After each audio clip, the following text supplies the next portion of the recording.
Hi, I'm Callum from Tyne Valley Motorhomes, and this is the motorhome handover video on the Swift Voyager 540. So when you arrive on your site, the first thing you want to do is hook the vehicle up.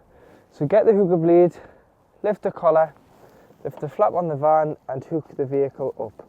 Always connect the motorhome up first and then make the cable live by connecting it to your site or to the house if you're home charging, to avoid walking around with a live lead. So now you want to turn your gas on. So located in your gas locker is where you store your gas bottles.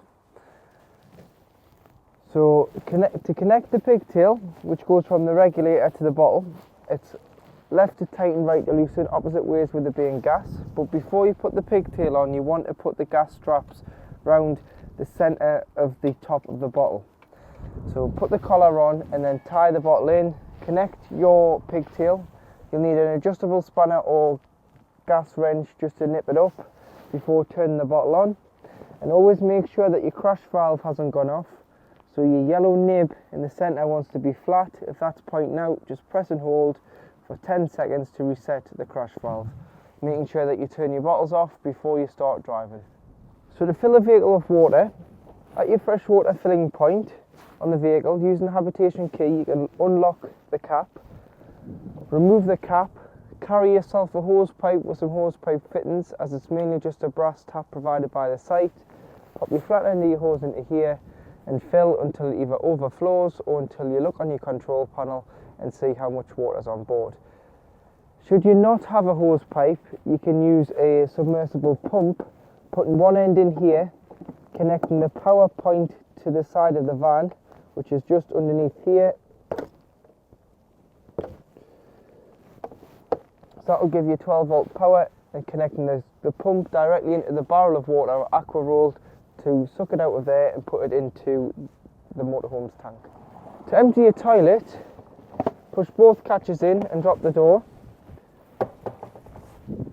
Put your hands underneath the orange handle, slide up and lift out, and then you can either carry or wheel your cassette to the chemical waste disposal point on site. And to empty, remove the cap, pop the cap to the side, pour the contents out, and as you're pouring, press the orange button at the back of the cassette in. Once it's empty, there's normally a tap there, put some water in, give it a rinse, tip out again, and then go in with a cap full, which is 120 ml of either green or blue chemical, into the cassette, and it's good to go back into the motorhome. To winterise this van, located on the 540 on the passenger side of the vehicle, you've got one drain point here and one at the front.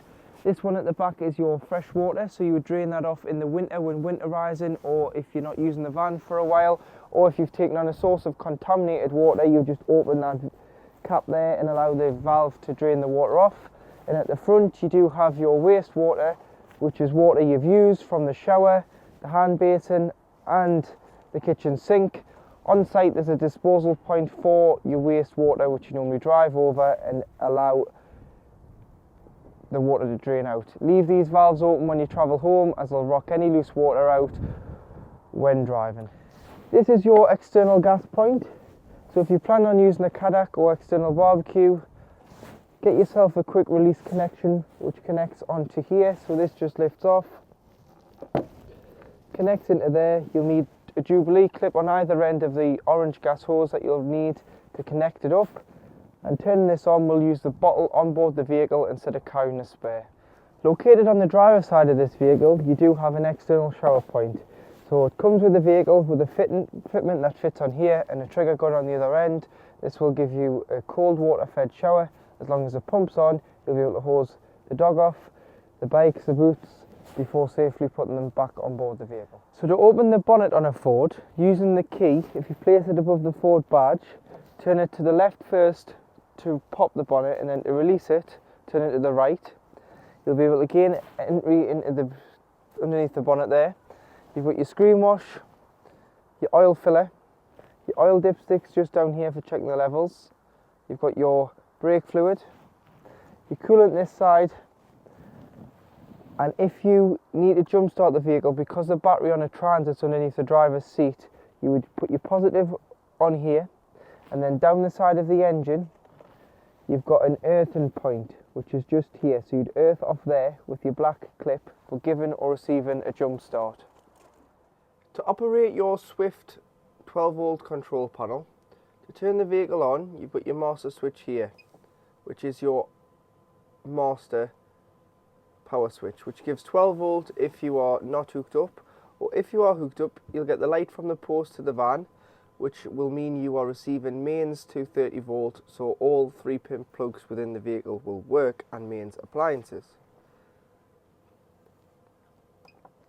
This one here is your interior lights, and they all are individually switched around the van. Press here, you can view your levels of your vehicle battery, your leisure battery, your fresh water and your wastewater capacity. Making sure that you unhook the vehicle first to get a true reflection of your batteries, and always make sure that the leisure battery is selected, which is the battery you want to use when you are using the motorhome. However, if you wanted to charge your vehicle battery over the winter, all you need to do is turn it to the vehicle and it will charge the engine battery. But when using it, it's very important that it's on the leisure battery, as this is the auxiliary battery designed to power the motorhome.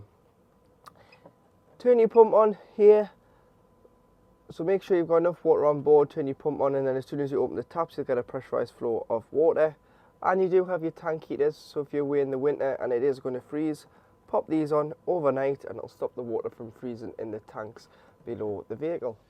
To operate your Truma digital control panel, this here is your on-off button, which you would do a long press on and it'll turn itself completely off, and then press and it'll turn itself on.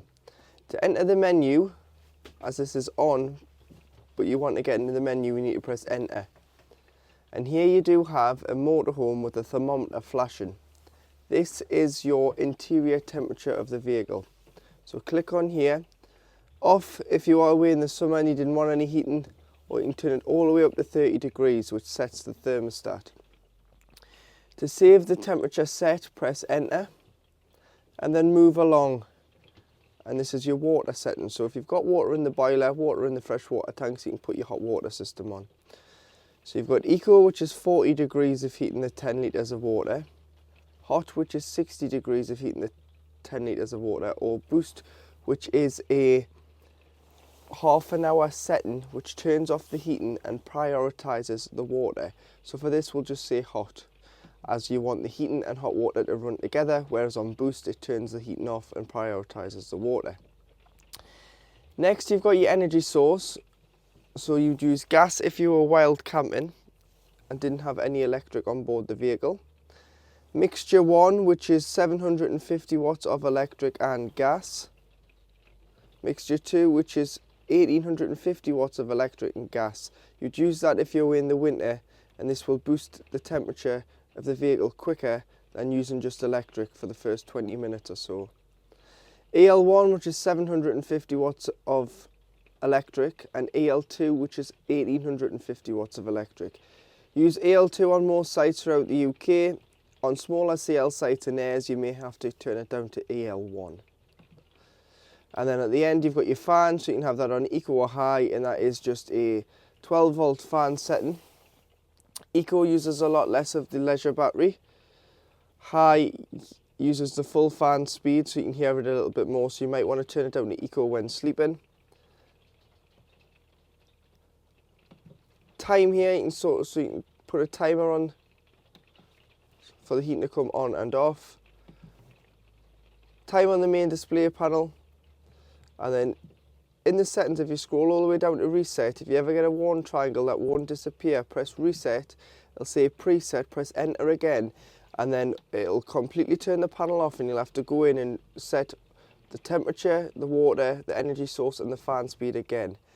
Anything above the line, so you've got your hot water, your heating on there with a gas flame, hot water's on, you're on 2 kilowatts of electric, as you've got 2 electric symbols lit up, and your fan is on Eco, so it tells you without even going in that your heating system is on. So to operate your Dometic fridge, to turn the fridge on, this is a flush panel, so just put your finger on the power button here and it will turn on. and press the mode button to skip between your sources. But what I would personally do is leave it on automatic. Automatic is an automatic energy selection, and it'll do it all for you. So it'll pick out mains, 230 volt, and always prioritize that first. However, if you weren't hooked up and you had your gas switched on, it would switch over to gas by itself.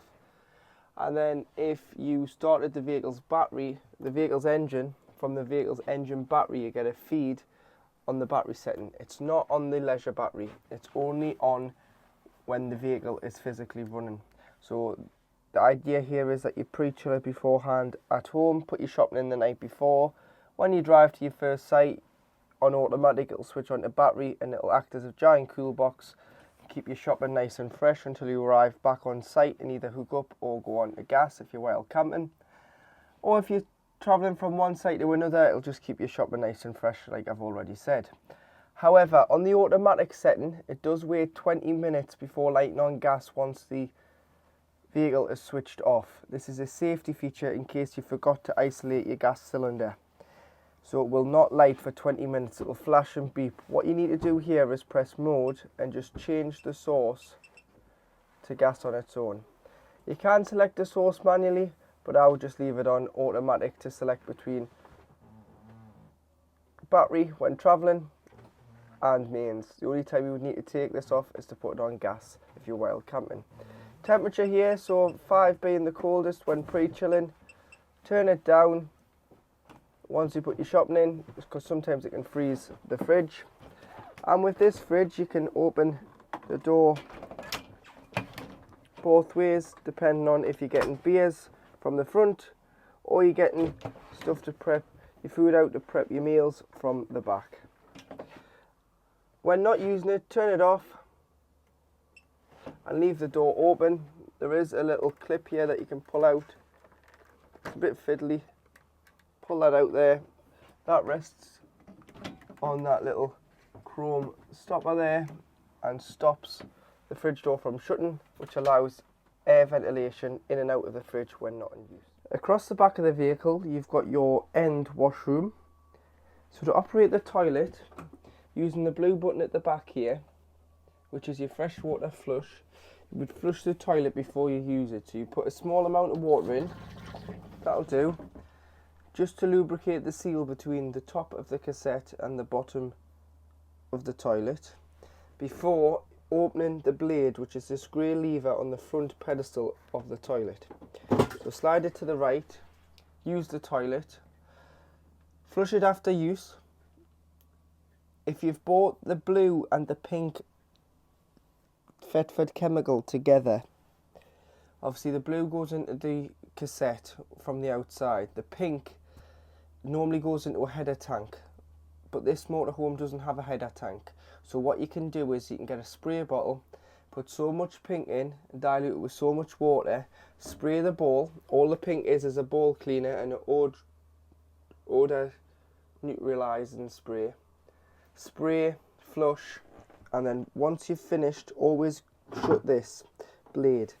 If you don't shut the blade, the cassette won't come out the outside of the van, and it'll indicate with 3 green lights underneath the little picture of the cassette here in the left hand corner that the cassette is full. You've got your hand base in there.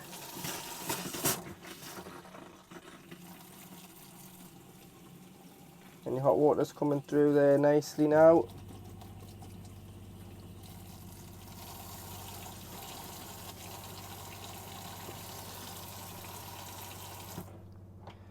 Toiletry cabinet. Light switches for the washroom.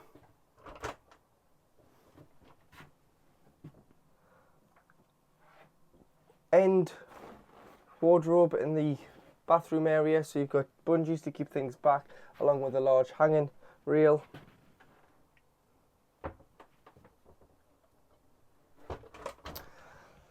Access to your garage from the inside of the vehicle, which is good in case you want to get something out in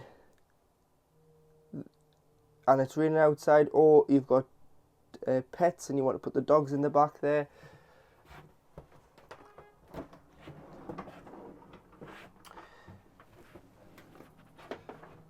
got your shower.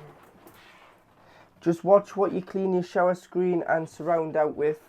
Don't use any harsh chemicals, bleaches, because you will damage the plastic finish. Just use a microfiber cloth, some Fairy Up liquid or some Dettol spray. Nothing harsh because you will damage it. And once it's damaged, it goes to a cream instead of a brilliant white, and you do have to then get it resprayed. And one tip with the shower when winterizing: unscrew the shower head from the shower hose and lie this hose down in the tray, because it will stop the loops in the pipe which hold any water when winterizing over the winter, to avoid the water from freezing in the pipe and causing any damage. So lie that in the tray with the mixer tap open, and it will stop any water in the pipelines behind the furniture and the water sitting in any pipes and the shower head itself. And do that with all taps, including the hand basin and the kitchen tap. Ensure before travelling that your strap is on the concertina washroom door, so make sure it's strapped in to keep it nice and safe and secure, so it's not going to start banging around when you're driving down the road. When winterizing the motorhome, to prevent it against frost damage, you would always start on the outside of the van. So make sure that your waste tap, which is grey, is left open and there's nothing in the tank, and make sure your blue tap, which is your freshwater tap, is open as well, and there's all the water is drained out of the two tanks, which are your dirty tank and your clean tank. And then you would come into the van. The boiler is located here, and you've got a boiler drain down valve, which is this yellow valve, and you'll see it's currently lying flat. If you stand that up on end, you'll hear the water drain directly out underneath the van. You would leave that stood on end when not using it, especially from anywhere from the back end of October to March, when we experience our winter and the colder temperatures kick in, to avoid the water from freezing in here. Because if the water's left in here, the water will freeze and cause damage, and your boiler's not covered under warranty. It's your responsibility as the owner to protect your vehicle against frost damage. So drain your boiler off. Then you want to open your taps within the van. So you want to open your kitchen tap, you want to open your washroom tap, and you want to disconnect your shower head from the hose and lie the hose in the shower tray with the mixer tap on the shower left open. This will stop any water sitting in any pipelines and freezing, and stop any air locking.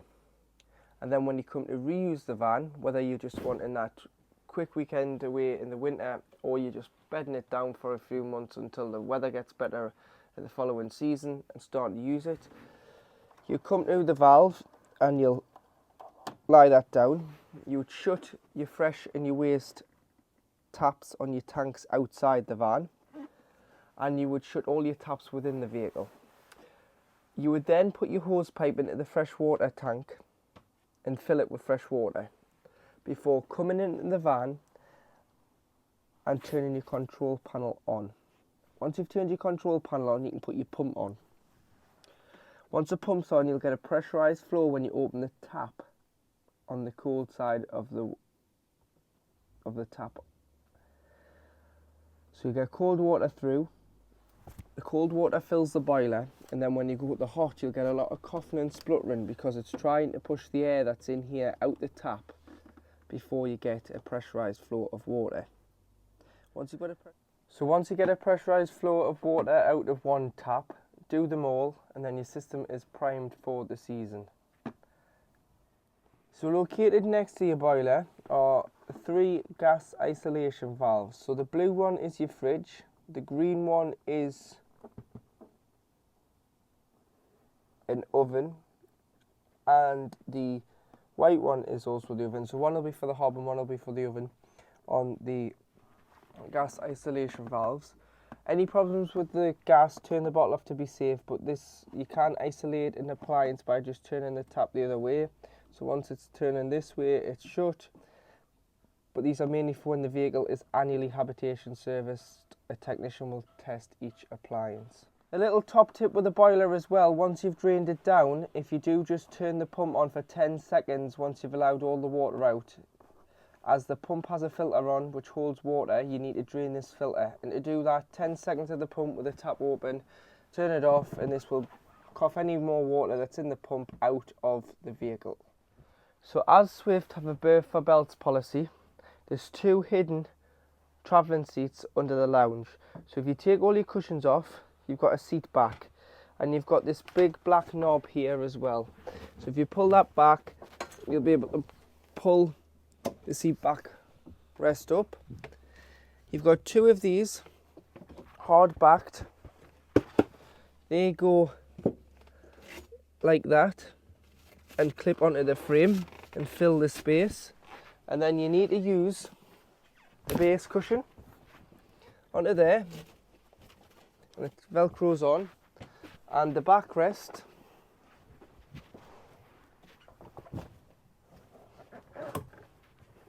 onto here. And there you have 1 forward facing travelling seat, and you've got 2, 1 on each side of the van.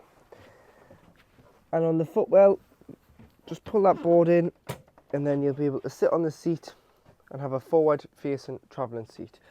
They also are Isofix, so if you're travelling with children or grandchildren, their car seats will be able to clip straight onto the Isofix points, which are bolted into the chassis, so they're all crash tested and safe for children's car seats. Underneath the travelling seat, behind the driver's side of the vehicle, you've got your leisure battery. So you've got your main leisure battery here with your leisure battery main fuse, which is a 40 amp fuse. So you might just want to carry a spare 40 amp fuse with you in case it does blow. This should never blow, but just in case, I'd rather be prepared and have one in the vehicle than not.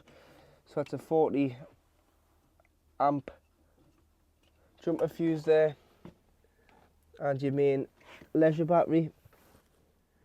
So underneath the drop down bed, if the bed was to ever fail, where you've got no power from the leisure battery and you've flattened your leisure battery, to override you use an Allen key, and where you need to put the Allen key is underneath this cover. So this is on magnet, so you just need to get a strong hold of it and pull it down, and then you put your Allen key in there on the end of the spindle of the motor, and you'll be able to wind the bed up manually. So that's the override for the Swift drop-down bed. So to operate your electric drop-down bed on this model, it's above the door here on the switch. Make sure the key's turned on in the on position, and you'll be able to use the switch up and down. Bring the bed down. You can bring it down to the lowest point, which is where you need to remove the cushions and pop them in the floor here, and bring it down if there was just 2 of you, and take the end cushions off. Or if you were using it as a 4-berth, you would stop it at any height, connect your ladder here, and you would make the bed underneath as well, and it would be like a double bunk bed on this model, with a double underneath and a double above. You've also got safety nets both sides to clip onto these, so if you were putting children up there, they're not going to roll out during the night. So to assemble the bottom bed, lift the base cushions up, drop the table in. The switch for the table's just here, so drop the table in. There's also a slider on the table for an extension, so you slide the extension piece out first, which is a metal frame which allows you to give a bit more support on this side of the tabletop. Pop that down into position. We'll pop the cushions on, and we'll show you how to make the lounge into a double bed. Once you've put the table into position, slide this part out here, which is where your boiler's behind, and there's a leg. Drop that down, just because this base cushion here is a bit long, so it needs the added support. So you pop that down into there. Your backrests will then fold down into position. So push them back.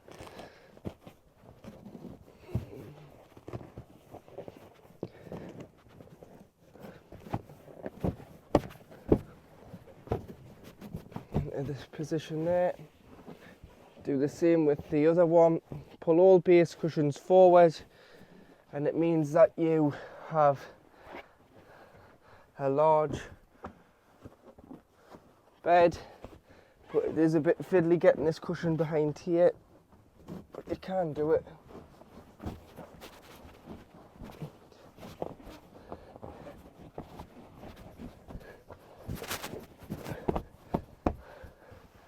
And there you have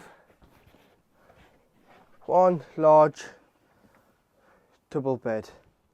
So on this model, in the cupboard behind, or beside the fridge should I say, just beside the habitation door, this is your Sergeant power supply unit. So if I show you here, you've got your system shutdown button at the bottom, which turns off all power from the leisure battery, so it will isolate it. It's like an isolating button. If you thought you had a power drain, you can turn this off. All your 12-volt fuses, which are listed here, what they do. So go on to eBay and Amazon and get yourself a pack of variety of fuses and carry them within the vehicle. If a fuse does blow, it will come up where you see the green light here. It will come up red from 1 to number 10. Trips, so your MCBs. If you thought you weren't receiving power, the best way to check is trip the vehicle. If the vehicle trips, you've got power. If it doesn't trip, you're not receiving power. So you need to look where you're getting your power from, whether that be the house or the site. Make sure this pushed-in charger allows the 230-volt charge hook up to charge the leisure battery in the heating and hot water. This is your 230-volt element side of the heating and hot water. Them two will just illuminate as soon as the vehicle's hooked up, and if it's not hooked up, they won't illuminate. But in the winter, to avoid the heating system from working, you can turn this off when storing it if you wish, but you don't really need to do so. Just make sure that you don't turn your hot water on when you don't have any water in your tanks.